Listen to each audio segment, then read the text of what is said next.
Welcome back to the Rack Warehouse YouTube channel. Today we are installing the load roller accessory for the TradeSport ladder rack from Malone.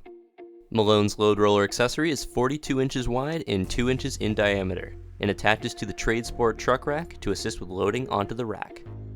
Installation of the load roller is fairly straightforward. Start by attaching the T-slot hardware to the roller brackets and slide them into the channel on top of the TradeSport. Install a washer on each side of the roller itself and place each end of the roller into the brackets. Thread a nut on each side, then come back with the socket wrench to tighten them down the rest of the way. The load roller can be placed anywhere along the channel atop the crossbar of the TradeSport.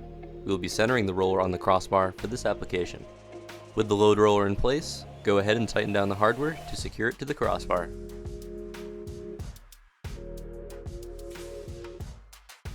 And with that, the load roller from Malone is installed on the TradeSport truck rack. If you have any questions about the product, please give us a call at 1-800-272-5362 or send us an email to info@rackwarehouse.com.